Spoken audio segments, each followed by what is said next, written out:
webinario.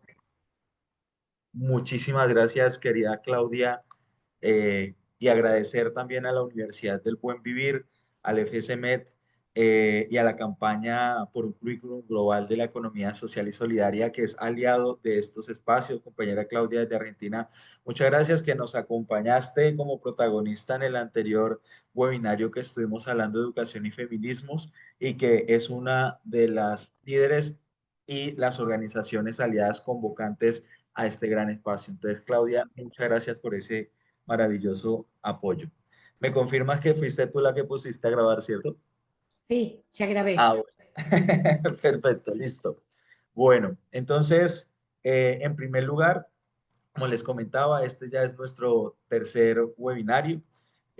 A todos y todas quienes se han registrado en el Ecovida, les compartimos este boletín, segundo boletín de cada webinario. Estamos generando un boletín con el resumen de lo que abordamos y de lo que nos comparten nuestros invitados e invitadas. Hace 8 días estuvimos con el webinario de educación y feminismos, precisamente, que nos acompañó Claudia desde Argentina, nos acompañó Rosa Campo Alegre desde Cuba, nos acompañó Fer Sarmiento desde Colombia, y estuvimos allí hablando precisamente de educación y feminismos, de saberes para una economía que cuida la vida como tal.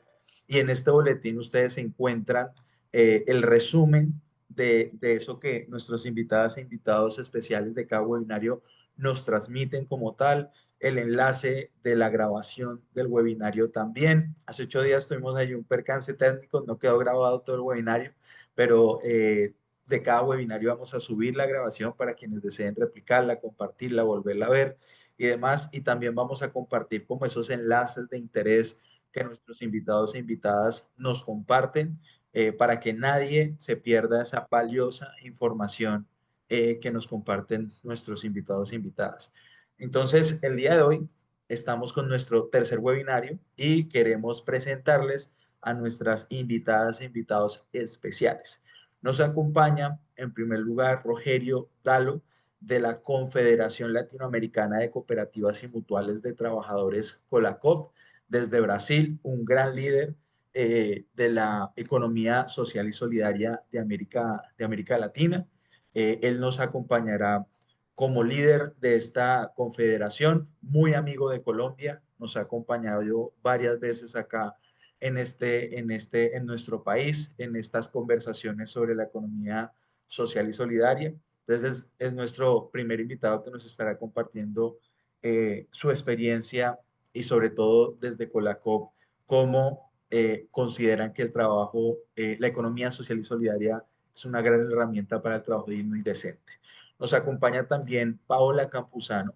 Paola es coordinadora de uno de los proyectos que se desarrolla en Colombia por parte de la Organización Internacional de Trabajo, una gran experta en lo que tiene que ver con proyectos para mejorar los ingresos y las condiciones laborales en cadenas productivas. Ella nos estará compartiendo precisamente ese gran trabajo que viene haciendo la OIT en relación a algunas cadenas productivas como el café en algunas regiones del país, y cómo la asociatividad es una respuesta fundamental para el desarrollo de esos proyectos que lidera OIT en el país en las cadenas productivas. Y también nos acompaña desde México una gran líder, amiga también de Colombia, la hemos tenido acá en Colombia, y desde su liderazgo precisamente le ha dado seguimiento a los acuerdos y a los diálogos de paz que hemos tenido en nuestro país. Adriana Jiménez, de la Federación Democrática Internacional de Mujeres, ella nos acompaña desde México y será esa voz también que nos compartirá cómo la economía social y solidaria, desde la voz y el liderazgo de las mujeres, promueve el trabajo digno y decente. Una gran líder a quien agradecemos que nos acompañe, ha estado en Colombia con nosotros, también acompañándonos en estas conversaciones. Así que, si se dan cuenta, en estos webinarios siempre tenemos invitados e invitadas muy especiales, con mucho conocimiento, con mucha experiencia como tal. Así que recuerden que la invitación de estos espacios con estas plataformas internacionales, con nuestros invitados e invitadas es para que sigamos caminando de cara al encuentro internacional que vamos a tener en septiembre de 2025 en Bucaramanga, Ecovida 2025. Para quienes no se han inscrito y deseen recibir toda la información al respecto, aquí en el chat ahorita estaremos compartiendo toda la información relacionada a ello. Bueno, después de esta introducción, entonces vamos a darle espacio a nuestros invitados e invitadas especiales que nos compartirán precisamente cómo la economía social y solidaria es una respuesta, es una gran herramienta para promover el trabajo digno y decente. Entonces, en primer lugar, te damos la palabra a Rogerio para que nos compartas esa experiencia desde Colacop, ese liderazgo precisamente con relación al trabajo digno y decente, desde el cooperativismo, desde el mutualismo. Te escuchamos y muchas gracias por siempre acompañarnos en estos espacios, estimado Rogerio. Bom dia a todas e todos. Uma saudação especial desde o frio de Porto Alegre, né? Uma saudação e um prazer compartilhar esta mesa com Paola e Adriana. Quiero, en primer lugar, decir de que este proceso de Ecovida va creando historia, pero también va creando cultura, ¿no? O sea, reforzando los estamentos culturales que nos juntan, que nos hacen dentro de todo este movimiento de foro de economías transformadoras, de foro social mundial y de todas estas estos movimientos que en las últimas 2 o 3 décadas se vienen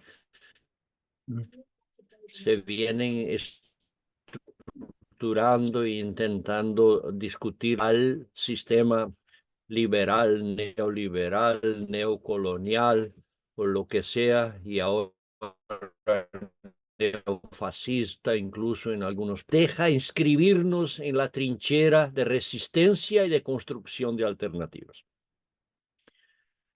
Hablar de trabajo digno es fácil, porque el indigno nos parece bastante claro lo que es. Ahora, el término que OIT usa ahí de trabajo decente, bueno, ¿qué sería trabajo indecente, no? Pero bien, ahí vamos. El tema para nosotros, es casi redundancia desde la economía social y solidaria que hablemos de trabajo digno y decente. Digo redundancia, ¿por qué? Porque si vivimos realmente las experiencias de economía social y solidaria, por sus principios y valores ya ampliamente discutidos, trabajo sobre la base de principios y valores de la dignidad, la persona en el centro, el entorno planetario de nuestra casa común como un lugar en que no solo hay que respetar, sino también hay que construir, mantener con responsabilidad en todos los emprendimientos económicos y en todas las movidas sociales que hacemos. Claro, no siempre somos coherentes, ¿no? La primera reflexión que hacemos sobre trabajo digno y decente cuando hablamos de economía social y solidaria es primero saber qué estamos construyendo. Es un modelo de resistencia, por supuesto, pero también es un modelo de construcción de alternativas. Nosotros decimos alternativas alterativas. Alternativas que en lo micro, por más micro que sea la experiencia, eh, trabaja la dimensión de un cambio no solo social momentáneo, sino también estructural del modelo económico que sufrimos, sobre todo en América Latina y el Caribe, ¿no? Y entonces, digamos, con la pequeña experiencia, por pequeña que sea transformadora, sea cambiante, sea alterativa, que cambie el ambiente en que hacemos. Y en eso los cambios, claro que importa la capilaridad, o sea, la dimensión de poder decir somos X% del modelo de la economía de un país, de una región, de un municipio y tal. Pero la pequeña experiencia, si es realmente transformadora, es revolucionaria. Entonces, esta es la primera cuestión que se coloca cuando hablamos de economía social y solidaria, que no es el tamaño. ¿Por qué digo esto? Porque si miramos cooperativismo y mutualismo, por ejemplo, tenemos números impresionantes de término económico. Pero ¿cuánto de estas experiencias realmente son alterativas del modelo o reproducen el modelo a través de una figura cooperativa, de una figura mutual?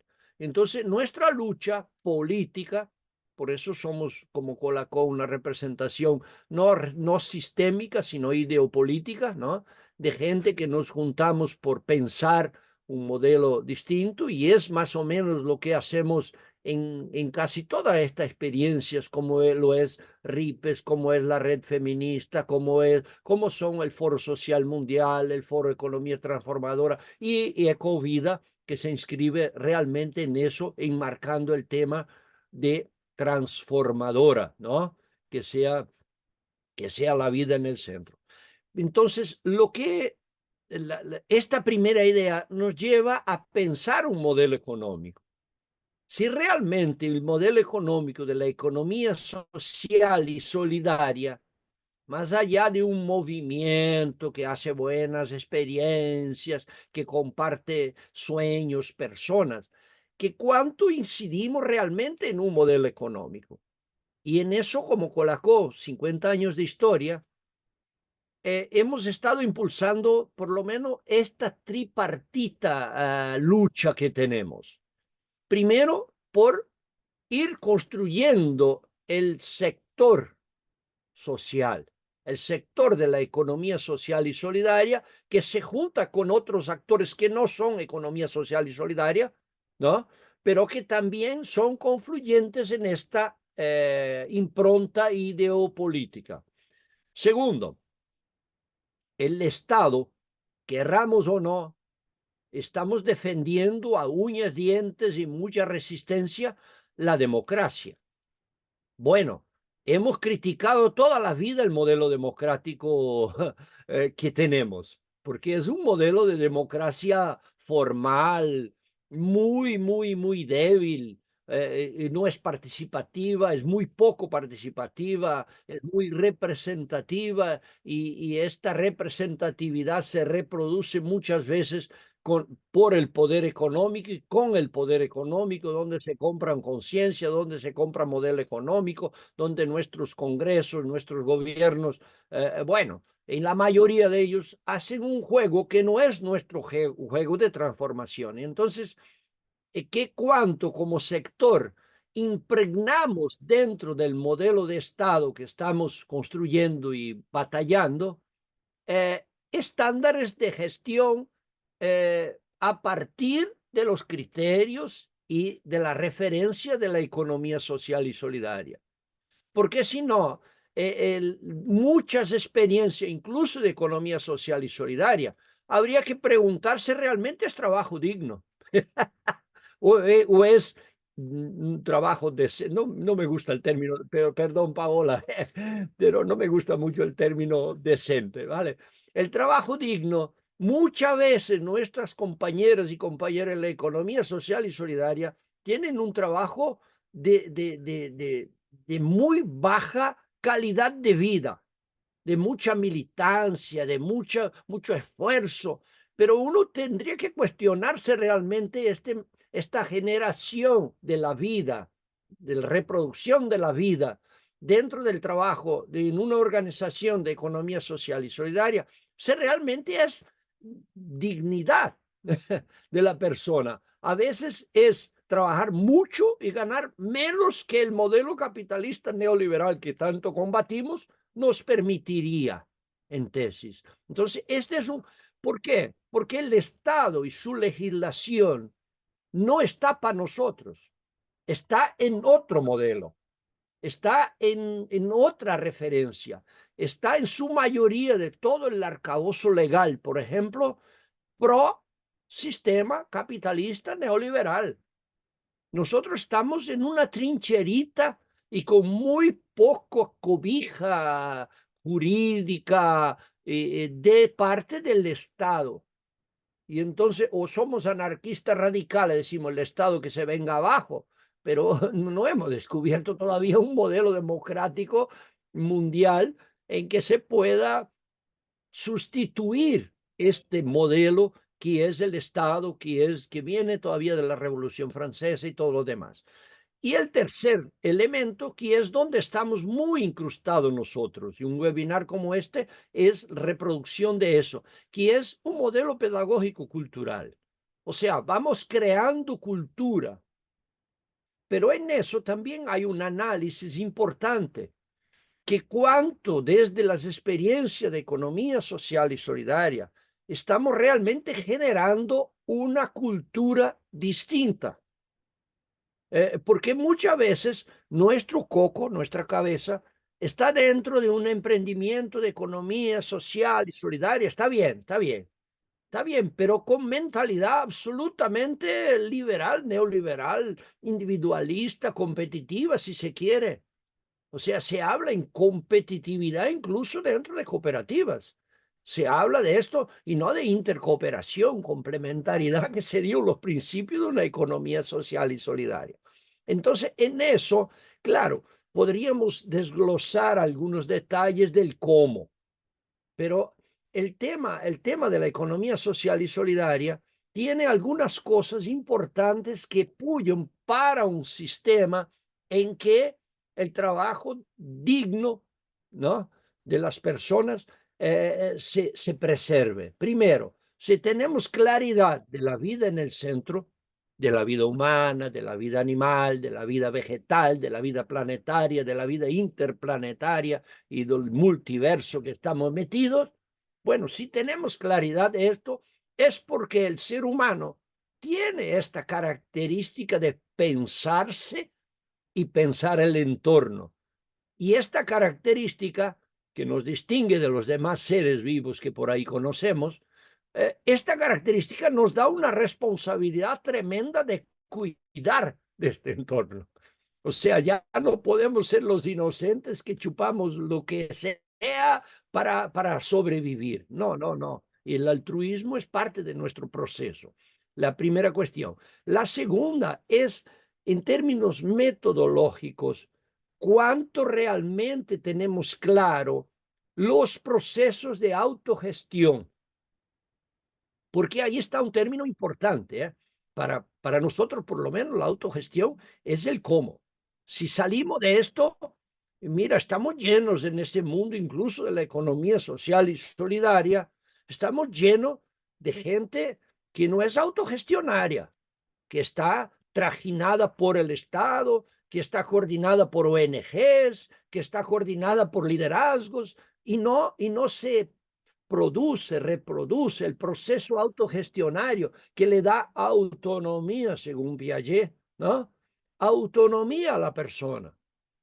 Nos parece que estamos mucho todavía en la dependencia o en la alteronomía. O sea, estamos como títeres en manos de una organización, de otra, de una red, de una ONG, de un gobierno.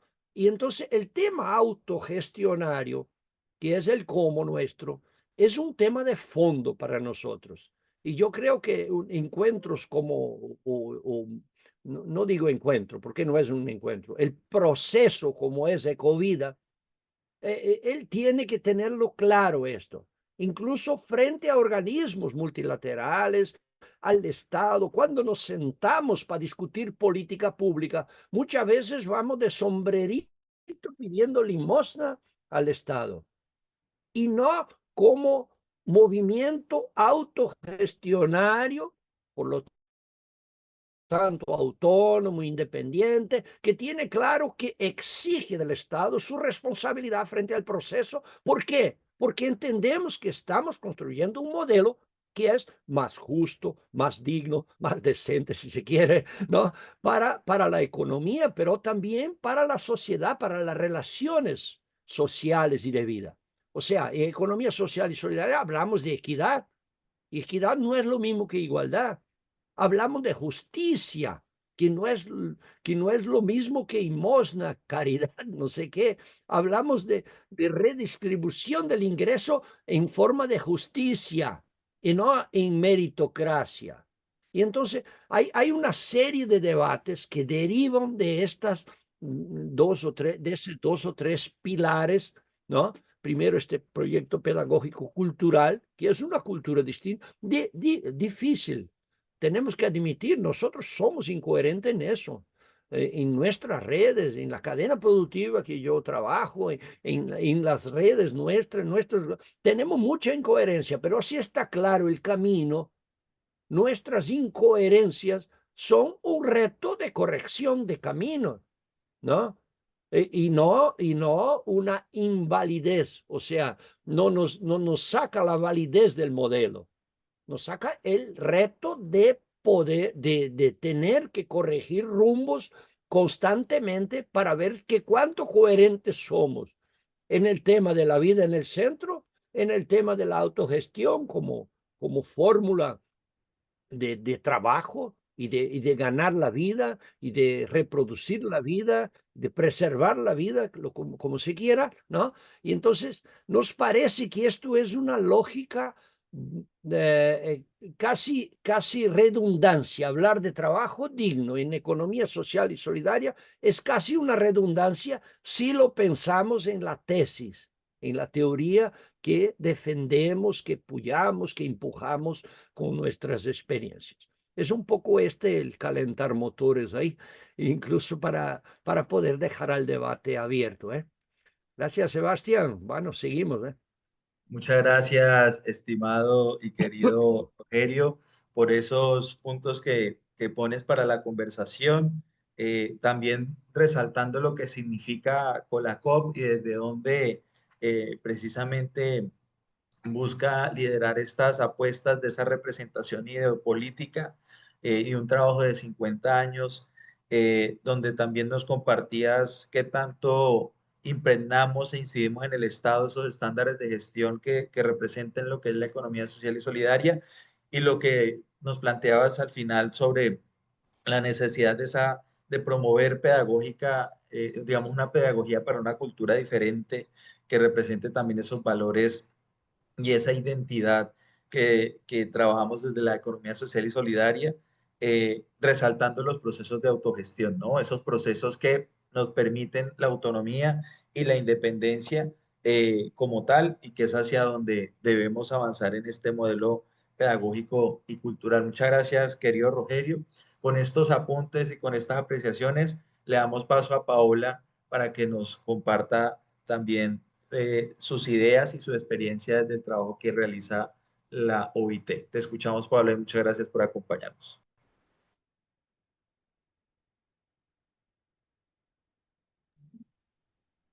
Sebastián, ¿me confirmas si estás viendo mi pantalla Sí, la estamos viendo. y están viendo la presentación, ¿sí? También, sí, correcto. Se ¿La puso están viendo ahorita, en modo extendida o en está en modo, o sea, cuando se pone, pero, moderador? sí, exacto. Perdón un momento, voy a volver a compartir. Vale, A no hay ver. problema. Mientras tanto, saludamos a las más de 50 personas que nos acompañan en este momento en el webinario el día de hoy. Les invitamos a que nos puedan escribir a través del chat desde donde nos acompañan. Por allí darle el saludo a Dilma Orjuela, compañera de la unidad que se nos conecta desde Caquetá, Colombia, Puerta de Oro de la Amazonía. También a Nora Velázquez, desde investigadora del Instituto de Investigación Científica de la Universidad Autónoma de Guerrero. A todos y todas les invitamos a que nos escriban allí desde donde se conectan, a las más de 50 personas, para darles el saludo y que puedan quedar también las memorias de este webinario. Querida Paola, ahora sí la vemos bien la presentación, así que te escuchamos. Perfecto. Bueno, por supuesto, primero que todo agradecerte, Sebastián, a ti y bueno, y a todos las personas que se están conectando por la invitación especial que nos han hecho, por supuesto, a la OIT por participar de estos webinarios preparatorios que se están realizando para el gran evento de COVID. Así que muchísimas gracias y por supuesto darle las gracias también a Rogelio, a mi antecesor y por supuesto a Adriana, que sé que es la persona que va a estar después acompañándonos dentro de la exposición. Por supuesto, simplemente recoger, yo sé que hay muchas controversias sobre lo que puede significar para cada uno, ¿no? De manera muy subjetiva, lo que entendemos en términos prácticos desde el trabajo decente, pero decir, ¿no? Uno de los principios que ha venido desarrollando de manera conjunta, de manera tripartita y durante hace ya más de 20 años, la OIT, pues sí tiene que ver precisamente sobre cuáles son esos principios que están alrededor del trabajo decente y reconocemos que hay uno muy valioso y que sentimos que es muy poderoso y tiene que ver precisamente con el tema del diálogo social. Y ahí, por supuesto, reconocer cuál es el rol que se ejerce no solamente desde el diálogo social, sino el papel preponderante que pueden surtirse alrededor precisamente de los actores que confluyen dentro de la economía social y solidaria. Y creo que eso queda en parte recogido precisamente en la recomendación 193 de promoción de las cooperativas que hace ya varios años expidió, por supuesto, la OIT y que se conecta con un elemento muy importante y con algo que les quiero contar precisamente en esta exposición y es parte del trabajo que hemos venido haciendo desde la OIT en el Huila, en uno de los territorios cafeteros de nuestro país que tiene que ver precisamente cómo nos imaginamos y cómo podríamos promover el mejoramiento de las condiciones de vida y de trabajo de todos los actores que están dentro de la cadena. Y por supuesto, hablar de formalización laboral es absolutamente relevante. Y entonces sí creemos, somos unos convencidos, por supuesto, desde la OIT, que evidentemente los procesos cooperativos, el fortalecimiento de la economía social y solidaria puede apalancar las grandes transformaciones que se requieren dentro de las economías y especialmente en las economías agrícolas y en las economías rurales. Y es así, y acá entonces empiezo y traje algunas imágenes y voy a intentar ser lo más juiciosa posible con el tiempo. Tuvimos algunos momentos clave dentro del trabajo que se ha hecho en el Huila, comprendiendo que el café tiene una serie, digamos, de dificultades dentro de la forma en que creció el sector como sector en nuestro país. Digamos que nosotros tenemos casi de 300 años de historia cafetera, donde casi que el 85% de las personas que participan dentro del proceso productivo se encuentran en la informalidad. Y eso hace que tengamos una desconexión, evidentemente, con los principios que promovemos desde la OIT y que evidentemente han sido representados de alguna manera eh, eh, promovidos también por los mismos actores, ¿no? Y es que necesitamos desarrollar desde la cadena, identificando no solamente cuáles son las necesidades, sino cuáles podrían ser las posibles soluciones para un problema tan estructural y como tan difícil. Y aquí, por supuesto, en Colombia tenemos varios espacios institucionales de diálogo social, como son la Comisión Permanente de Concertación de Políticas Salariales y Laborales, y estos espacios también están desarrollados a nivel regional. Eso significa que hoy tenemos la posibilidad de tener a nivel institucional espacios regionales que evidentemente nos permiten confluir. ¿Cuáles son las dificultades en muchos de estos espacios? Y es que evidentemente no son tan representativos sobre los sectores que normalmente suceden dentro de los territorios. Y ese es el caso, por supuesto, del Huila, donde uno de los primeros renglones del sector agrícola del departamento es el sector cafetero y no participaba precisamente de la subcomisión departamental. Así que uno de los hitos que tuvimos dentro del proyecto y dentro de las intervenciones que hemos estado haciendo como organización ha sido no solamente fomentar el desarrollo de espacios de articulación y de diálogo social, sino identificar cuáles son esos actores que deberían estar sentados allí para repensarse las soluciones, no OIT, no las instituciones, no las organizaciones diciendo cuáles son las soluciones, sino los mismos actores identificando cuáles son sus problemáticas y cuáles son evidentemente las soluciones para poder ponerlo sobre la mesa. Y aquí logramos en un proceso de articulación donde inclusive estuvo participando activamente la Unidad Solidaria, el Ministerio del Trabajo, el SENA, otras instituciones de gobierno, pero también del orden privado, y por supuesto del orden cooperativo y asociativo, fue la conformación del Comité Regional de la Cadena de Café, que es un comité donde confluyen los 4 eslabones de la cadena y que nos ha permitido de alguna manera tener un proceso de coordinación y articulación entre los actores, un poco para centrar las discusiones en cómo deberíamos mejorar la productividad y la competitividad de la cadena, pensándonos desde la sostenibilidad del sector, pero siempre hablando de promover precisamente el trabajo decente, ¿no? Como palabra que yo ya sé que a Rogelio no le gustó mucho, pero que es parte obviamente del ADN de lo que la OIT promueve y promulga dentro de nuestro ejercicio, ¿no? ¿Eso qué nos ha permitido, ¿no? Entonces, no solamente tener un espacio donde tenemos una representación a nivel productivo, pues de los actores que están precisamente generando la riqueza dentro del sector, sino además identificar a todas esas organizaciones y expresiones de la economía social y solidaria, no solamente las principales cooperativas con las que se trabaja en mi territorio, sino intentar inclusive identificar todas esas expresiones que de alguna manera quedaron representadas dentro del comité, y eso nos permitió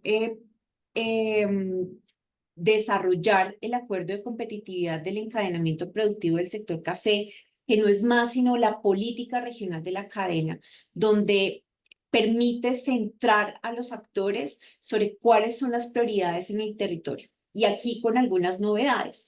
Y es que, por supuesto, está la cadena, pero logramos de alguna forma que estuvieran las instituciones del sector trabajo como instituciones de apoyo. Y entonces ahí vamos a encontrar a la unidad solidaria, pero también una representación muy importante del sector trabajador, como es la CUT, la Central Unitaria de Trabajadores. Vamos a encontrar el Ministerio de Trabajo, al SENA, entidades como Colpensiones y otros actores que de alguna manera nos permite involucrar de manera más cercana a la cadena, en una cadena de suministro que ha estado como tan deslaboralizada y que ha estado como tan desconectada de alguna manera precisamente con las prioridades que necesitamos aquí discutir, que están relacionadas precisamente con los temas de formalización laboral, de protección social, de mejoramiento inclusive de los procesos de competitividad y de cualificación del sector. Algunos de los ejemplos de lo que estuvimos inclusive interconectando, pues por supuesto esto ha sido un ejercicio desde el territorio, desde el nivel regional, pero necesitábamos que eso también no fuera una prioridad del territorio, sino que además fuera una prioridad que de alguna manera conectara con las discusiones a nivel nacional. Y aquí tuvimos la posibilidad de tener el Pacto para Cosechar Trabajo Decente, que tiene como 7 prioridades, no son un montón de cosas que son, que se pierdan fácilmente año tras año, sino que de alguna manera nos permite concentrarnos a todos sobre cuáles son esas prioridades que deberían estar ejerciéndose dentro del territorio para hablar de trabajo decente. Y este ejercicio fue, digamos, ratificado en este caso por la ministra de Trabajo que estaba en ese momento, Gloria Inés Ramírez.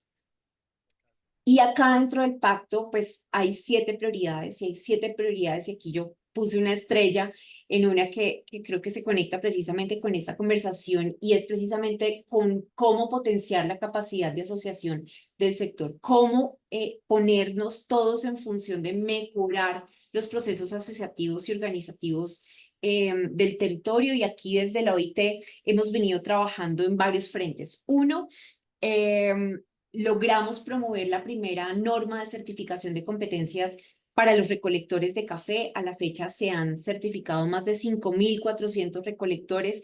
El Huila, departamento pionero en este ejercicio, y es un ejercicio que se ha venido descentralizando y que nos ha permitido, entre otros, gestar la primera organización de trabajadores, de recolectores de café. Y yo creo que eso le pone unos acentos a tener la posibilidad de tener voces representativas sobre las necesidades, insisto, de lo que hoy tenemos en la cadena de suministro. Entonces, el proceso de certificación además se conectó con las necesidades propias de los productores y de las expresiones, insisto, de la economía social y solidaria que tenemos en el territorio. Y nosotros estuvimos trabajando inclusive con la Unidad Solidaria en cómo identificar esas brechas prácticas que tiene hoy esta expresión, estas expresiones que tenemos en el territorio del sector cooperativo en el café, donde participaron más de 62 organizaciones que representan más de 2.700 caficultores y donde identificamos cuáles son esas necesidades que evidentemente hoy requieren precisamente, digamos, fortalecimiento, digamos, el sector cooperativo.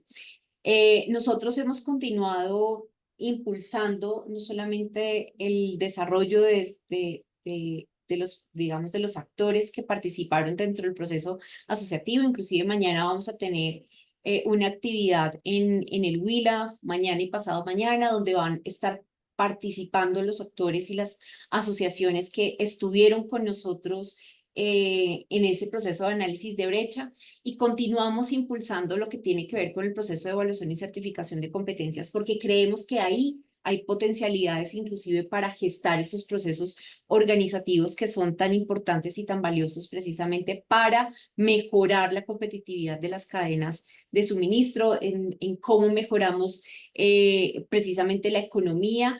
Y acá decir, ¿no? Parte del trabajo que nosotros hemos venido impulsando hoy hace parte de una estrategia nacional que se ha venido impulsando desde el SENA, que se denomina Campesena, con un montón de potencialidades que nos permiten mejorar esos procesos de cualificación y de certificación también del sector. Aquí simplemente poner algunos de los resultados del Comité Regional de la Cadena, que están muy asociados inclusive con los recursos que hoy están muy concentrados dentro del territorio, precisamente dentro del comité, y pensándonos realmente cuáles son esos siguientes pasos que se deberían estar dando. Y acá nosotros sí creemos que ya no, el sector cooperativo no puede seguir siendo como una estrategia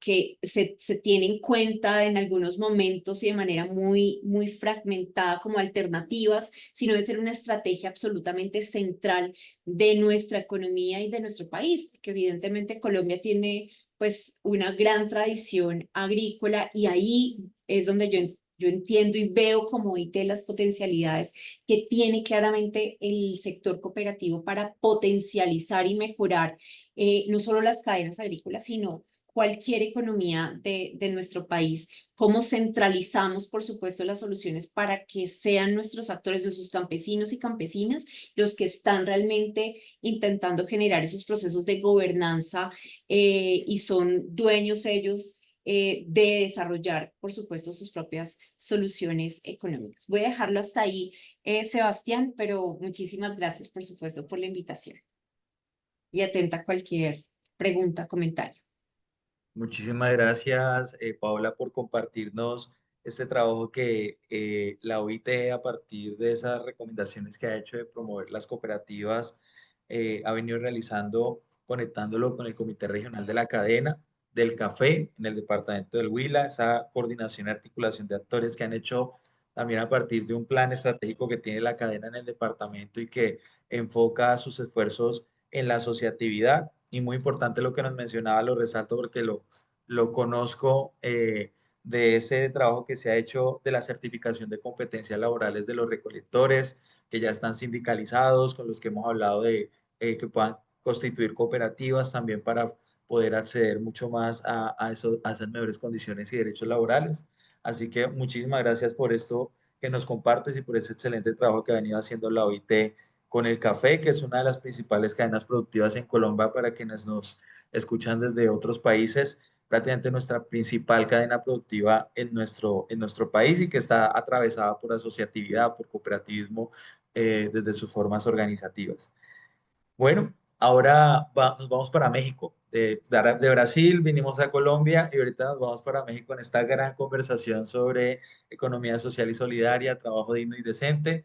Le damos la bienvenida de nuevo a Adriana Jiménez desde la Federación Internacional Democrática de Mujeres, FEDIM. Desde México nos acompaña. Adriana, de nuevo, muchísimas gracias por siempre estar y ser amiga de Colombia, de estas conversaciones de las economías para la vida. Te damos la palabra y te escuchamos en este momento. Sí, buenos días. Pues muchísimas gracias por esta invitación, porque esto nos va renovando, nos va conectando y globalizando en toda esta información, saber qué pasa en otros países, qué vamos haciendo con nuestras metas que vamos teniendo en nuestras organizaciones. Evidentemente, ya mencionaste que yo estoy por parte de la Federación Democrática Internacional de Mujeres, en la cual estamos 69 países a nivel internacional y trabajamos, bueno, coordinadamente, y uno de los centros fuertes de trabajo es en Colombia. También estoy en México, en la Unión Nacional de Mujeres, que trabajamos con todos los rollos de mujeres, con las parlamentarias, y trabajo en el Sindicato de Trabajadores de la Universidad Nacional Autónoma de México, que bueno, pues es un sindicato de vanguardia donde vamos rescatando todos estos temas coyunturales e importantes que a nivel social. Creo que ha sido muy importante todo el contexto que se ha manejado, en el sentido de que, muy importante desde ver sus bases, cómo se va conformando toda esta información globalmente, económicamente, y después ver un trabajo directo de cooperativas con resultados. En ese sentido, yo quiero ser un poco más específica en México y, bueno, la experiencia en Colombia como verificadora internacional de los acuerdos de paz. He sido invitada y es un honor para mí participar en estas misiones donde efectivamente verificamos conjuntamente con el Estado y con la ONU Mujeres y la FEDIM. Vamos a las comunidades y vamos viendo cómo están estas comunidades. Y uno de los puntos importantes que debemos manejar es el trabajo digno. ¿Cómo están las comunidades? ¿Cuáles son los compromisos que se han logrado? ¿Cuáles no? De educación, de salud, de trabajo. Y déjenme decirles que el informe que presentamos anualmente desde hace 7, 8 años, pues siempre hay rezagos, ¿no? Es un punto muy importante que Colombia está viendo a través de las mujeres, de las organizaciones de mujeres que están alrededor de unas 20 trabajando en la verificación.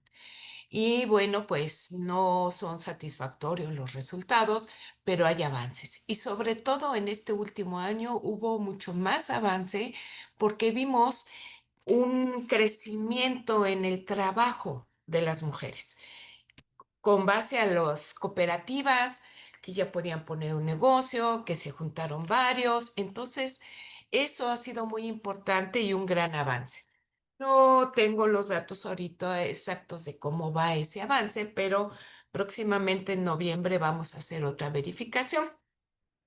Respecto a México, bueno, evidentemente lo que significa el trabajo digno es las aspiraciones a las personas durante su vida laboral.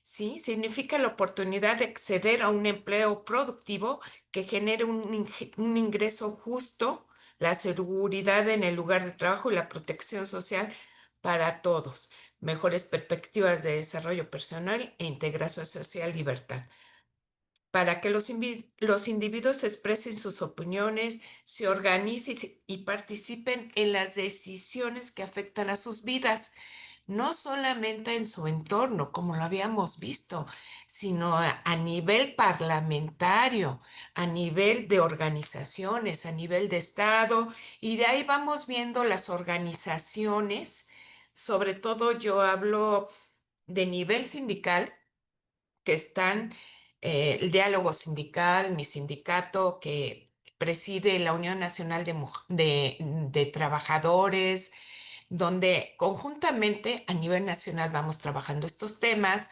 donde tenemos comisiones muy específicas de género y sobre todo tenemos en la Unión Nacional de Trabajadores, donde trabajamos el SPNAM, una comisión de trabajo digno, que trabajamos cada 8 días, vemos con los parlamentarios, con los sindicatos y tratamos de unificar condiciones de trabajo.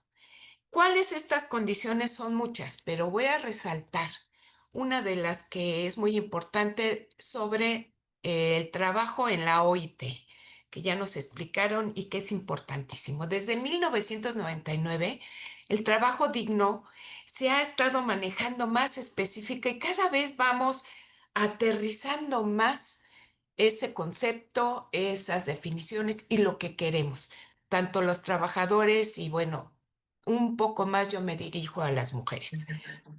Entonces, así es. Laboratorios que sean...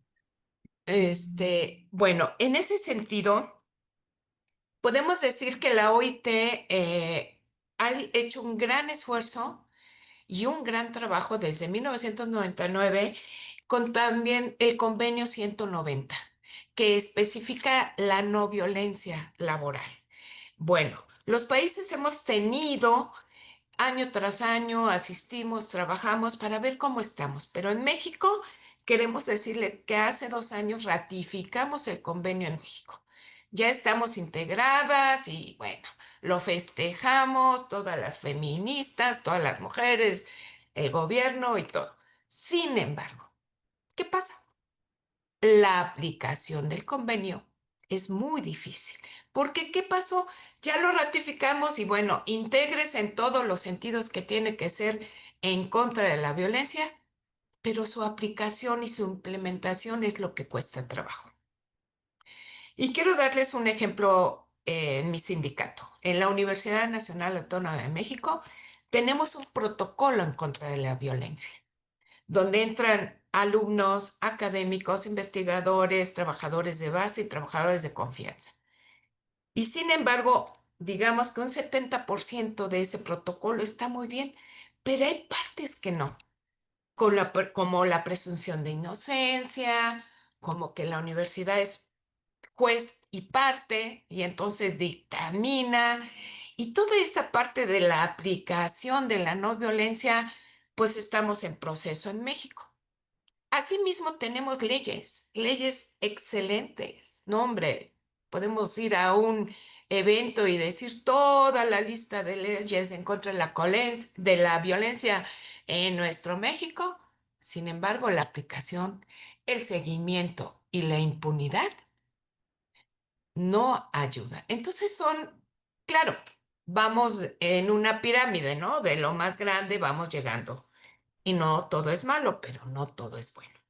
Asimismo, tenemos el Proyecto Nacional de Desarrollo a nivel de nuestra presidenta, porque hoy tenemos una presidenta mujer, joven, científica, sindicalista y feminista. Bueno, no se ha declarado mucho feminista, pero está mucho con las mujeres.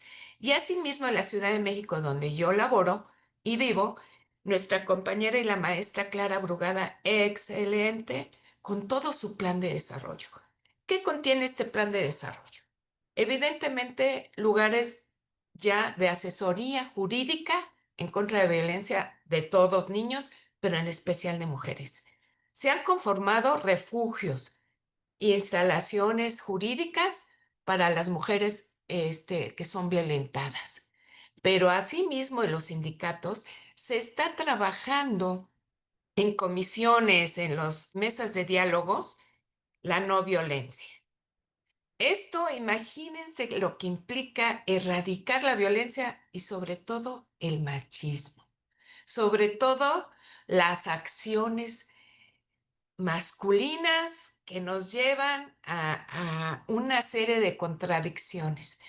Pero aparte México culturalmente tiene una situación de cultura machista. Entonces es con lo primero que nosotros en un trabajo digno vamos. ¿Por qué? Porque tiene que estar incluida la igualdad laboral, de oportunidades, la equidad, todo basado en los derechos constitucionales que los tenemos, pero la aplicación es lo difícil. Tenemos en la Constitución el trabajo, la vivienda, la salud, la educación, o sea, todo. Sin embargo, pues ha sido difícil porque durante décadas este país pues es muy rico, pero sin embargo la corrupción y la impunidad nos llevó, como a nivel global, empezar a decaer y ahora nos está costando mucho subir. Pero bueno, ya hemos explicado qué es el trabajo digno, qué es la dependencia. Y uno de los puntos principales es garantizar que los trabajadores tengan acceso al empleo productivo, condiciones laborales justas, seguridad en el empleo. Esto contribuye a la dignidad y al bienestar. Tenemos la no violencia, tenemos los contratos colectivos. Y aquí hay un punto que quisiera yo referir que estamos viendo actualmente a nivel legislativo, que son las 40 horas laborales. Eso es muy importante, hombres y mujeres.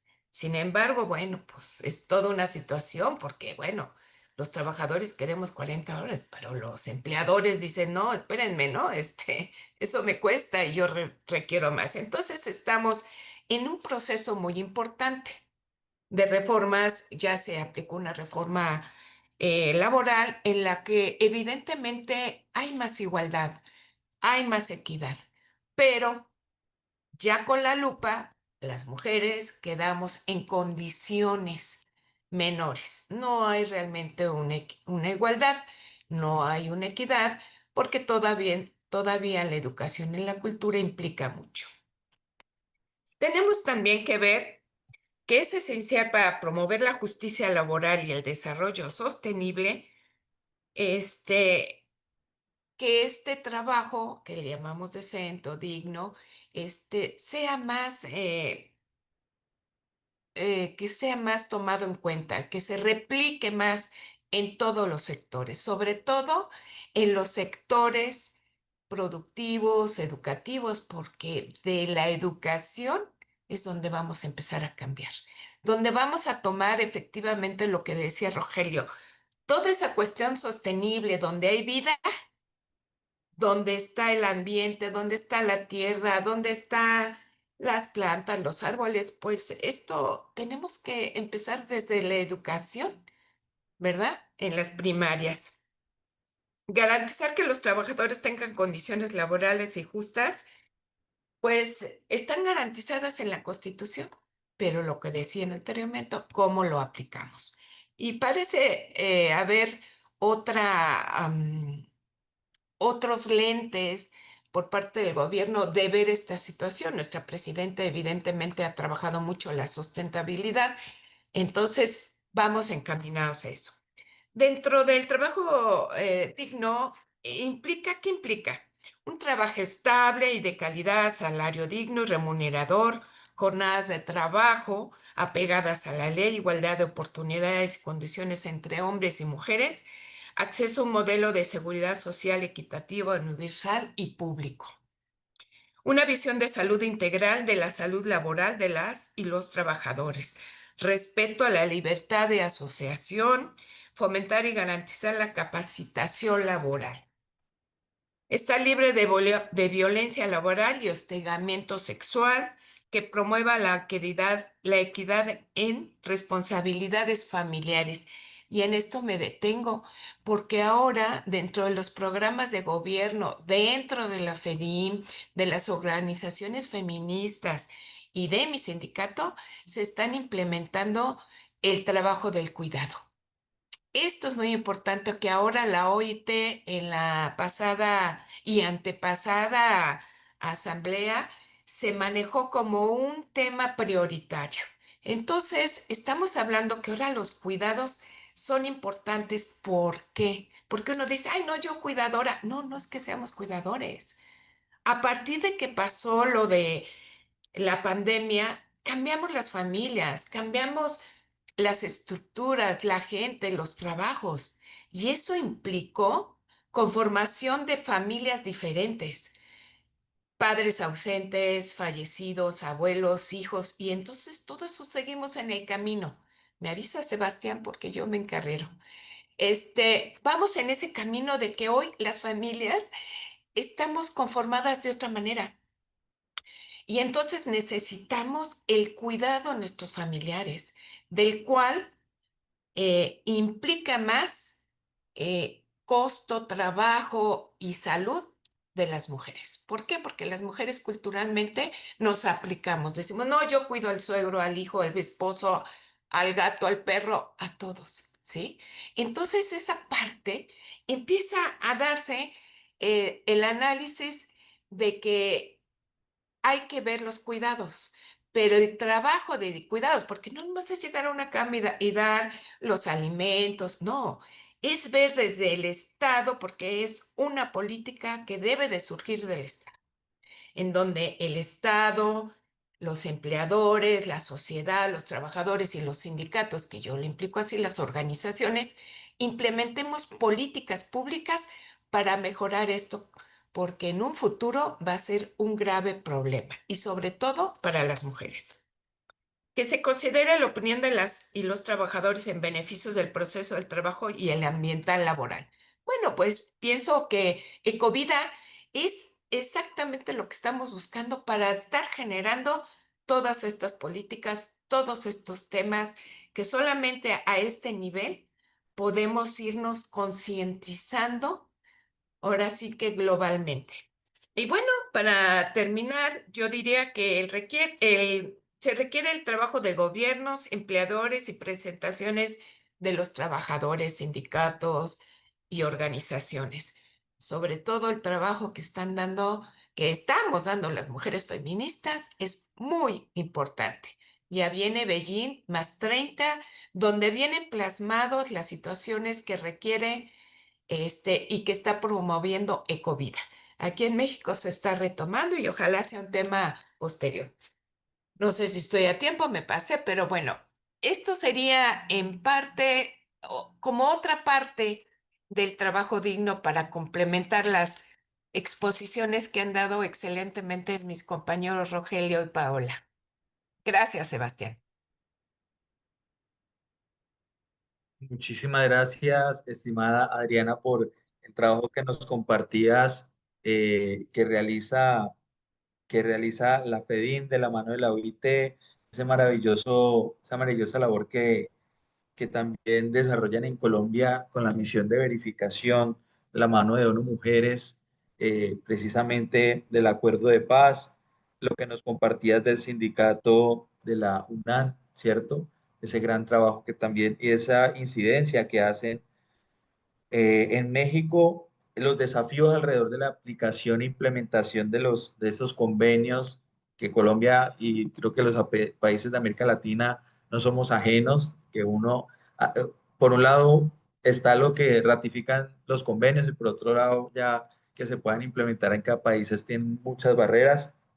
eh, los factores culturales y educativos que siguen condicionando que las mujeres obviamente se enfrenten a grandes brechas en relación a los derechos laborales y lo que nos comentabas al final sobre la importancia de los cuidados en relación a esta conversación sobre el trabajo digno y decente desde la economía social y solidaria. Así que muchas gracias por eso que nos compartías. Y bueno, en este momento, a las más de 50 personas que nos han acompañado en este webinario, abrimos el espacio para que puedan hacer sus comentarios, sus preguntas a nuestros invitados el día de hoy. Por acá queremos saludar a Karina Aguiles desde Sonora, México, a Gabriela también desde Ciudad de México, a Elmer García Álamo que nos acompaña desde Lima, Perú, su Hailey Vilchis desde Ciudad de México, Isaac Martínez que nos acompaña desde Barranquilla, Colombia,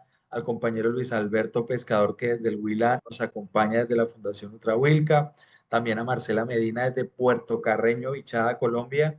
De pronto para quienes nos acompañan de otros países, es un territorio, es frontera con nuestro país hermano Venezuela, a Sergio Agudelo de la Universidad Cooperativa de Villavicencio, a Jacqueline Balbuena, que nos acompaña desde la Unión de Mujeres de la Montaña, Francisca Reyes Castellanos, desde Guerrero, México, y a todas las demás personas que nos han acompañado el día de hoy.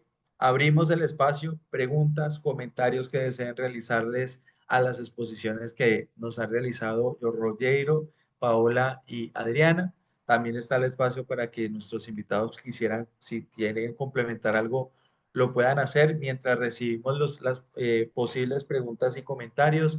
Mencionarles que quienes no se hayan inscrito a Ecovida 2025 en el chat hemos estado compartiendo la información para que se puedan inscribir, recibir las memorias de estos webinarios camino a Ecovida 2025 que estamos haciendo.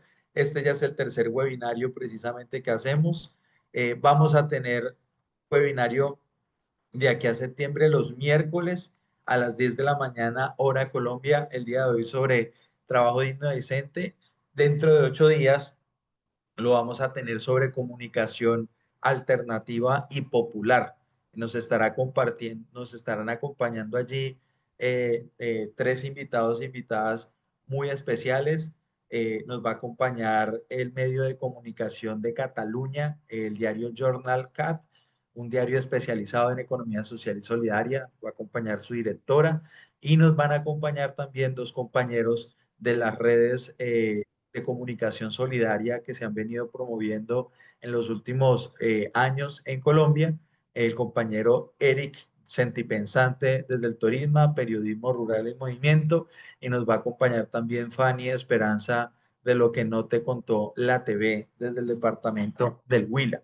Entonces, mencionarles que cada 8 días vamos a estar con estos escenarios y webinarios y que la información sobre todo lo relacionado con Ecovida lo estaremos compartiendo a los correos que se inscriban a Ecovida 2025. De este webinario recibirán las memorias, la grabación precisamente de lo que hemos hecho el día de hoy. Por allí saludamos a Evangelina Dolzani desde Argentina, que también nos saluda.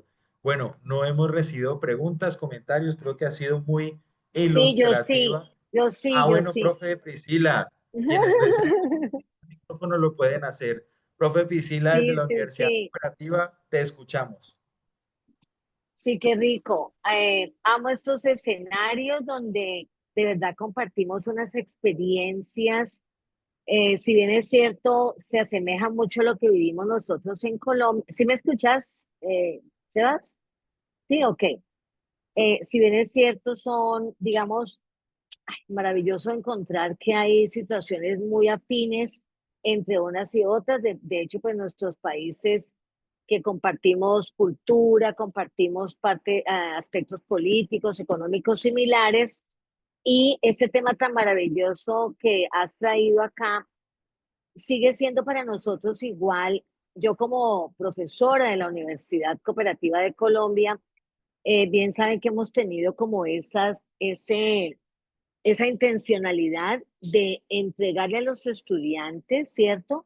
Todo este bagaje, todo este conocimiento de lo que es nuestra economía solidaria y, por supuesto, que encuentren un referente importante para su proyecto de vida en torno a la misma formalización del empleo, a la misma formalización del trabajo decente, que ellos vean allí esa posibilidad de accionar, porque como bien tenemos también en cuenta, no es una gran posibilidad que ellos mismos asumen para poder ir a estas empresas, a estas grandes oportunidades laborales.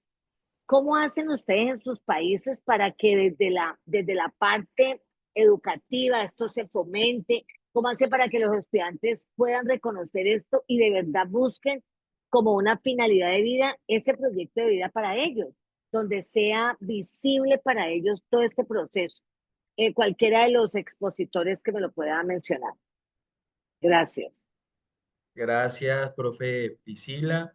Un saludo a la Universidad Cooperativa de Colombia. Varios profesores y profesoras nos están acompañando de su Departamento de Economía Solidaria. Y bueno, ante la pregunta de la profe Priscila, no sé quién de nuestros invitados e invitadas quisiera allí dar respuesta. Bueno, yo no sé si esto respondo por completo, pero precisamente desde el territorio, desde el Huila, tuvimos la posibilidad de estar trabajando en una iniciativa que se llamó el IDATON por el trabajo decente, que precisamente busca conectar a los jóvenes, ¿no? Y especialmente a los jóvenes que están en la ruralidad, em, pensándonos cómo involucrarlos a ellos, no solo desde la perspectiva de los problemas, sino también desde las soluciones. A veces hay alguien aquí que me enseñó muy bien una palabra y es que las soluciones están muy pensadas desde el adultocentrismo, ¿no? Entonces todos creemos que como ya vivimos un montón de cosas, tenemos las respuestas y las soluciones para los jóvenes y no les damos la oportunidad a ellos de participar dentro de estos procesos. Y yo creo que hoy esa es la sed que tienen muchos de nuestros jóvenes y es que se abran estos espacios de participación, pero también creo que el sector cooperativo tiene una apuesta muy interesante por organizarlos. Y yo creo que desde la Unidad Solidaria, inclusive en el evento en el que estuvimos con Sebastián, desde la OCDE, tuvimos la posibilidad de ver esas expresiones, ¿no? Y experiencias inclusive que hay. Y yo creo que eso es más bien cómo damos cabida para que los jóvenes no solo se piensen desde la perspectiva de los problemas, sino también desde la misma posibilidad de repensarse las soluciones. Y ahí contarles inclusive que en el Huila tuvimos la posibilidad de desarrollar algo que se denominó la hoja de ruta de emprendimiento, empleabilidad y empresarismo. Y precisamente cabe toda la discusión de lo que tiene que ver este rol del cooperativismo, ahora de las economías verdes, de las economías circulares, donde hoy los jóvenes tienen un rol muy importante sobre cómo repensarse las economías que de alguna manera pues para nosotros han estado como muy desligadas, inclusive los procesos de innovación y transformación. Y yo creo que ahí la juventud tiene una apuesta muy interesante por darnos muchos aprendizajes sobre eso. Sí, efectivamente, te agradezco mucho la respuesta y pues por supuesto estamos en esa misma ruta, ¿no? De que los estudiantes, por ejemplo, de la universidad, ellos son partícipes, son personas muy activas en los territorios solidarios que se consolidan y por supuesto en fomentar esas propuestas, ¿cierto? Pero fíjate que yo quería encontrarme, no sé cómo, como esa, seguramente no hay una verdad absoluta ni un solo camino, de que igualmente se encuentren ellos con esa posibilidad de mejorar su proyecto de vida a través de ese trabajo decente que se está mencionando allí en este sector solidario. Y bacanísimo lo que decís en torno a las diferentes economías, porque también es una parte conceptual que se trabaja en torno a que no solamente la economía solidaria, sino que esto precisamente las economías para la vida y todas esas economías transformadoras. Muchas gracias. Muchas gracias. Adriana, creo que también nos desea ahí complementar en la respuesta. Te escuchamos. Y ahorita escuchamos a Sí. Jamie Cool.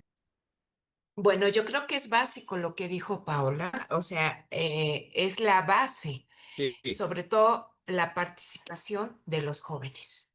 ¿Cómo integramos esa participación en todos los niveles? A nivel educativo, cultural y social. Sin embargo, creo que esos proyectos que debe de tener el Estado, las organizaciones, deben de dirigirse a su población directa, porque no hablamos de educación rural y urbana o citadina, es igual. La rural tiene especificaciones muy directas que el Estado, la sociedad de donde viven y el sistema educativo, ya sea la universidad, la normal, la primaria, todo, deben de tener su diagnóstico y ser dirigidos los programas, pero no nomás desde jóvenes, esto se empieza desde niños, el amor a la planta, a la mascota, al respeto, todo eso empezamos, que ya va dentro de la educación, de los planes educativos, pero no nomás la escuela, tiene que ser la familia, tiene que ser la sociedad y el Estado con programas muy específicos, porque se dice, los jóvenes, pero no hay programas para jóvenes, no hay realmente actividades para jóvenes. ¿Qué pasa aquí en México con esa participación de jóvenes? Se ayuda a los jóvenes y entonces se les da un sueldo más que ni mínimo mensual y se les llama y es un proyecto para ayudar a los jóvenes. Bueno, no está mal. Sin embargo, los jóvenes, ¿qué prefieren? ¿Ganar dinero o estudiar? Y ahora representamos un problema muy grande que todos estos jóvenes que el Estado les está dando un apoyo económico, los tienen trabajando 8 horas en el gobierno. ¿Y a qué horas estudian? ¿Cuándo estudian? ¿Y qué ha pasado? Que les gusta más recibir un dinero por apoyar a su familia que trabajar. Entonces, esos proyectos tienen que estar mejor elaborados. Eso es por la parte de gobierno. La cultural y la educativa y la familia son muy importantes. Entonces, sí, proyectos reales, objetivos y sobre la zona que se va a hacer de jóvenes es importantísimo. Son el futuro de nuestro mundo, no de nuestros países. Entonces, creo que la educación, la sociedad, la escuela, con proyectos muy específicos. Gracias. Muchas gracias, estimada Adriana. Vamos a escuchar la intervención de Jamie Cubillos, que alzó la mano acá en el Zoom. Jamie, te escuchamos. Hola a todos y todas. Bueno, mi profe Priscila, primero saludarte y pues bueno, también a las maestras acá, contarte 3 cosas que de pronto en el radar pues lo tenemos, pero que quizás de pronto no está. Hay una experiencia muy poderosa y muy bonita que ellas la han sistematizado, que es toda la experiencia de Riosal, que es desde México. Esa es bueno, México, Perú y Guatemala, que hacen todo un proceso de formación de escuelas populares con jóvenes y comunidad. Esa es una muy poderosa. En Bogotá, bueno, hay muchas, pero nombrarte como algunas que puedes estar en referencia. Otra que está en Bogotá, que es el proceso de educación popular de Potosí, que también es un proceso de jóvenes, comunidad e incidencia, que ahí, por ejemplo, surge todo el festival que es el que conoce todo el mundo, que es el Ojo al Sancocho. Ese es como la experiencia hacia afuera, cultural que está, pero el proceso nace sobre incidencia organizativa territorial y juvenil. Desde Gobierno Nacional, que creo que todavía hay 1500 pasos todavía por hacer, pero que están allí. Uno, pues están los centros de interés, que en este caso, pues la Unidad Solidaria es uno de los centros de interés, que pues fue el que hizo allí, pero hay otros centros de interés que están focalizados de jóvenes para jóvenes. Eso es uno que los tiene el Ministerio de Educación, pero también, no sé si tú te acuerdas, mi querida Priscila, que en el Ecovida 2024, cuando tuvimos a la ministra, ella nos hablaba de toda la estrategia juvenil de ciencia y tecnología que tienen focalizada para la ruralidad con un enfoque juvenil. Entonces creo que también ahí hay unas cosas valiosas e importantes. Y lo último por decir es que los que estamos en otras esferas nos preocupamos por poner agenda. Y acá hay una reflexión muy profunda, y es que la agenda, como su nombre lo indica, lo ponen los y las jóvenes, y será la que su momento histórico decidan e impongan. Quizás hace 2 años los y las jóvenes nos pusieron una agenda que fue toda la agenda de movilización social sobre la gobernanza y cómo se construía territorio a través de las protestas sociales. Entonces, esto también para decir, es como creo que también hay que acompañar, pero la agenda será construida, decidida y articulada desde los procesos de incidencia y de diálogo. Y como nos lo decían las maestras también, es como es un escenario de configuración sobre las realidades y las construcciones que cada uno de los procesos se tengan. También entender que aunque soñemos muchas cosas, también tenemos un país con múltiples diversidades, y esas diversidades, algunas son muy bonitas, pero también otras son tristes, como los contextos de guerra, y eso hace que organizativamente tengamos que organizarnos de manera estratégica en pro también de proteger la vida. Entonces también hay como ponerle matices a ese escenario de articulación. Igual si quieres, pues bueno, yo se las comparto al compañero, Sebastián, ahí hay unas memorias lindas y bonitas que también pues para que las conozcamos entre todos, que de pronto no los tenemos en el radar, pero hay muchas experiencias exitosas de incidencia bien poderosa, tanto a nivel nacional como a nivel de América Latina, que se tienen y que han transformado el territorio. Entonces ahí como y pues bueno, lo otro es como lo decía nuestra compa, es como esto es en clave organizativa, como red, como trabajo, como organización, y no como islas jóvenes, mujeres, sino un escenario donde nos posemos las múltiples necesidades, pero también las múltiples articulaciones. Quería decir eso. Un abracito, gracias. Jamie, muchísimas gracias por eso que nos compartías de esas experiencias.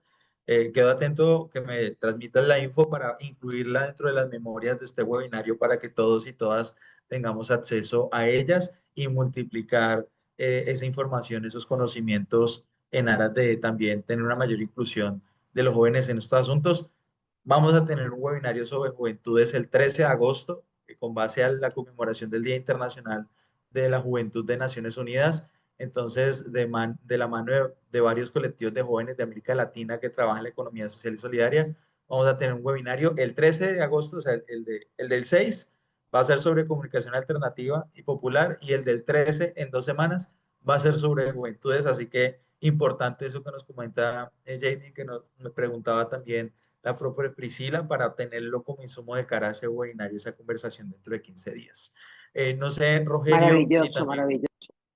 Gracias, profe Priscila. No sé, Rogelio, si quisieras también compartirnos una respuesta para ir ya cerrando este webinario el día de hoy y agradecerles a todos por esta maravillosa participación. Entonces te escuchamos, estimado Rogelio. No, por supuesto.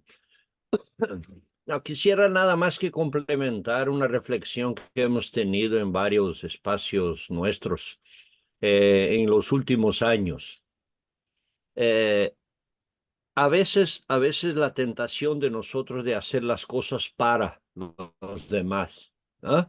Como buenos asesores que somos siempre, ¿no? Y entonces, eh, en nuestro desafío es no hacer para los demás, es hacerlo con los demás o como parte de los demás. O sea, cuando hablamos de jóvenes, siempre es una tentación de decir, tenemos que incluir a los jóvenes en nuestra. No, no, no, no, no, no, no, hermanos, hermanas. Los jóvenes no van a subir en nuestras pinches organizaciones que son de otra talla, que son de nuestra generación. Creo que por eso decía el tema pedagógico cultural, si está el chip de que tienen que buscar alguna cosa que no sea reproducir el sistema, que se inventen organizaciones distintas de las pinches organizaciones que nosotros hicimos, que son malas, por favor, burocráticas y tal, no se van a enganchar estos jóvenes, nos van a mandar a catar cocos, como se dice en Brasil. En ese sentido, digo, es una ilusión hacer política para. Esto sí, hay que ganar el espacio público, democráticamente hablando, para que desde el Estado se tenga programas. Pero mira, ¿cuáles son los programas para incentivo de jóvenes en Brasil? Emprendedurismo individual que se vaya. Mira, el coco es de competencia individual y ya estamos fregados. O sea, hay experiencias buenas en nuestra economía social y solidaria, en donde cuando se dice, esta es la lógica de desarrollo en esta comunidad, que lo digan algunas organizaciones mutuales en Argentina, en Colombia, qué sé yo, en cuando se crea un ambiente intercooperativo complementario en la comunidad y los jóvenes inventan sus formas de ganar dinero, por ejemplo, de sobrevivir, de tener la defensa de su vida y de la vida del entorno, a través de una fórmula organizativa que la nueva generación no va a seguir. Afortunadamente, a mi gusto, ojalá no siga nuestro modelo burocrático de democracia que tenemos. Mire, analicemos una asamblea de una cooperativa hoy día o de una mutual. ¿Tú crees que un joven se va a enganchar a este tipo de cosas? No, no, por favor. Tenemos una fórmula que nos respondió a nuestra generación. Y está bien, es nuestra lucha, nuestra generación. La generación que viene, generación cibernética, generación que ya nace con la tela en los ojos, desde un año de vida ya están con dominio total de tecnología que algunos de nosotros no la tenemos todavía. Y estos van a tener otra lógica, incluso organizativa, ojalá. Pero hay que crear ambiente y no es nosotros que vamos a llamarlos adentro de nuestro ambiente, sino que construyen su ambiente, su fórmula de autogestionar su trabajo, de sacar adelante, desde que tengan el chip de los principios y valores que nosotros defendemos, de la equidad, de la complementariedad, de la cooperación y no de la competitividad. Hay programas en todos los países de incentivo a jóvenes. ¿Para qué? Emprendedurismo, empresariado, speakers en las escuelas, y no mutual y cooperativo en las escuelas, es speakers. Se copia un modelo norteamericano de miércoles. Bueno, y en eso están llevando la cultura, el coco, el chip de la competencia individual y que cada quien saque su vida por adelante y que se joda todo el resto y la comunidad. ¿Me explico? Cuando decimos, nosotros tenemos que dar este ejemplo, porque nuestras organizaciones, y esta es una autocrítica importante para nosotros, nuestras organizaciones cooperativas, mutuales, asociaciones, ONGs incluso, no son un buen ejemplo de ejercicio autogestionario y democrático, no son. Por eso digo, es un reto nuestro de ir mejorando este coco, pero esta es nuestra experiencia. La juventud va a tener que inventar otra experiencia. Nosotros hemos tenido programas grandes aquí con la juventud rural, con la juventud urbana, con los jóvenes, en la economía de los cuidados, en el comunitarismo, en el combate al hambre aquí, nuestro proyecto ahí, el hambre tiene prisa aquí, y todo lo demás. Mira, los enganchamos en una lógica, pero ellos se van a organizar de su manera. Lo hemos vivido en varios eventos en eso. Bueno, ahora, ¿significa que nuestro modelo lo vamos a renunciar? Por favor, tenemos todos 40, 50, 60, 80 años ya. No vamos a cambiar el chip. Ojalá nosotros cambiemos un poquito nuestra forma de portarnos dentro de nuestras organizaciones. Pero insisto, esto fue lo que nosotros construimos, nuestra historia. Pero en un ambiente, por ejemplo, neofascista, que a nosotros quizás no nos tocó tan duro, esta generación nueva le va a tocar duro este tema del neofascismo. Por lo tanto, todo lo que predicamos aquí de respeto a la diversidad, ellos se van por el neofascismo. O sea, con radicalismo de discriminación, de exclusión y todo esto. Es un chip que está en la gente. Y si no cuidamos, este chip se instalará en toda la nueva generación. Entonces, en ese sentido, la reflexión que traigo es un poquito eso. Para nosotros es el reto de mejorar nuestro proceso de autogestión. Por cierto, el martes y miércoles, la semana entrante, estaré ahí en Casanare, estaré en Colombia, ¿no? Viajo ahorita. Justo para discutir esto, desde las cadenas de valor, del café, de la carne, de no sé qué, cómo mejoramos los procesos para entrar dentro de la Colombia, la Colombia ¿cómo se llama? La impronta del presidente, de todo el proyecto de desarrollo de una Colombia distinta, ¿no? Luego de todo el desafío de superar el tema de la violencia interna y todo lo demás, cómo se construye procesos socioproductivos que incluyan las comunidades, la gente, para que no se vaya al narco, todo lo que sea, ¿no? Entonces, en ese sentido, la discusión, claro, viene de fondo. Nuestro modelo, nuestra generación para enfrentar el modelo capitalista fue construir cooperativas, mutuales, centrales. Bien, las hemos construido con mucha debilidad en términos de democracia interna, de autogestión real, de desarrollo comunitario. Hemos construido organizaciones casi cerradas en ellas mismas y no en la comunidad. La misma OIT cuando dice, reconoce, y la Organización Internacional del Cooperativismo, reconoce interés por la comunidad. No, me joda, ¿el interés qué? Tiene que estar imbricado en la comunidad, como parte del desarrollo de la comunidad, y no interés por la comunidad.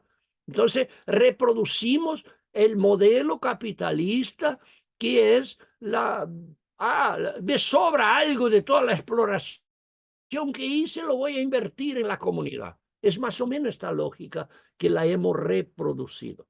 Entonces me parece que hay una reflexión aquí. Sebastián, no sé si voy a poder acompañar esto de los jóvenes, pero es bueno que este chip no sea engancharse en nuestros modelos, que no lo hemos hecho bien. Si no, el mundo estaría un poquito mejor de lo que lo vamos a dejar para las generaciones.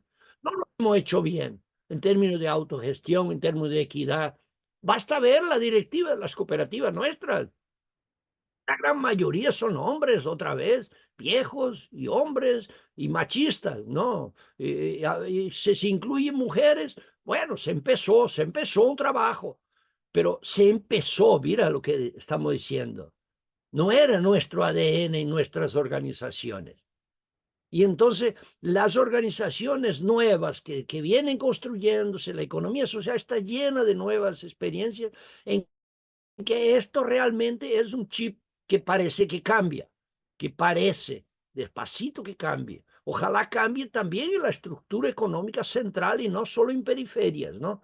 Entonces, en ese sentido, la reflexión final. Gracias. Disculpen por a veces hablamos un poquito, somos latinos, hablamos un poquito demasiado, ¿no? Muchas gracias, estimado Rogelio. Antes de darle la palabra a una última intervención por parte de la compañera Yolanda, despedimos a Paola Campuzano, nuestra invitada, que se tiene que retirar por otro compromiso. Gracias, Paola, desde la OIT por habernos acompañado siempre en estos escenarios, en estos espacios, y sabremos que nos seguirás acompañando en próximos escenarios camino a Ecovía 2025. Y te escuchamos, querida Yolanda, última intervención, ya para retirarnos de nuestro webinario el día de hoy. Recuerden, cada miércoles 10 de la mañana hora Colombia estaremos por acá.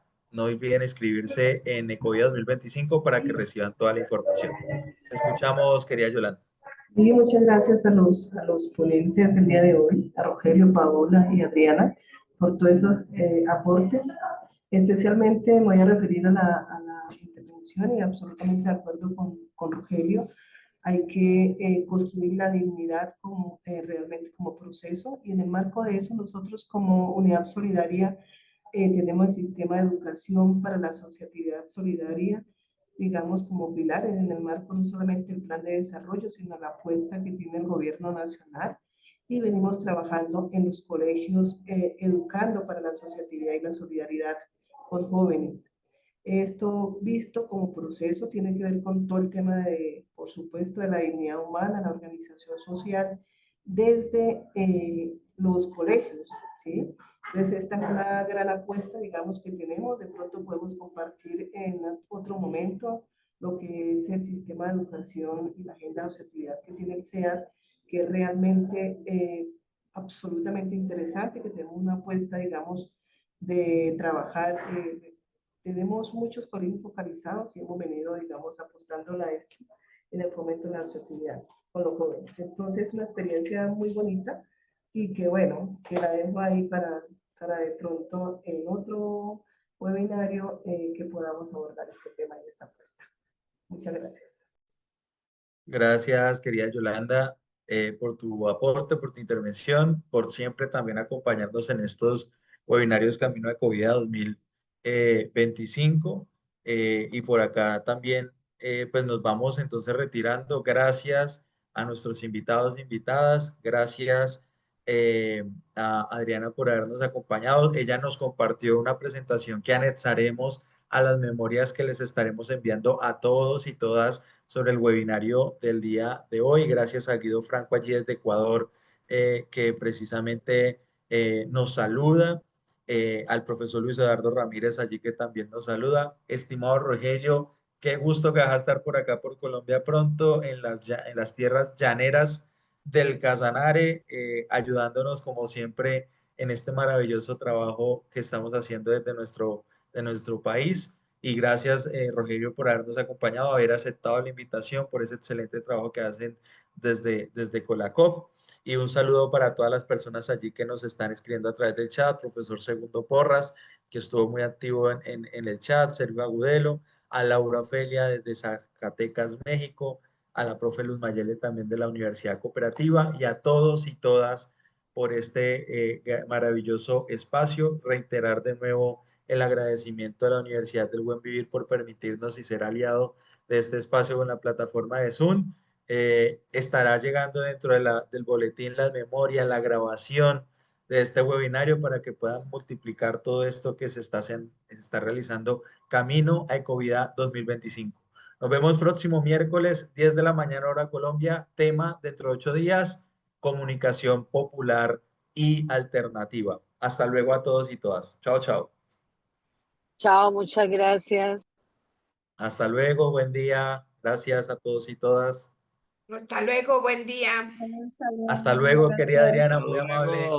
Rogelio, chao, chao. Hasta luego, muchas gracias. Hasta luego, buen Saludos, día. Chao, Claudia, chao. Guido. Qué bien. Chao, chao. Gracias, hasta luego. Jacqueline, gracias. Hasta luego.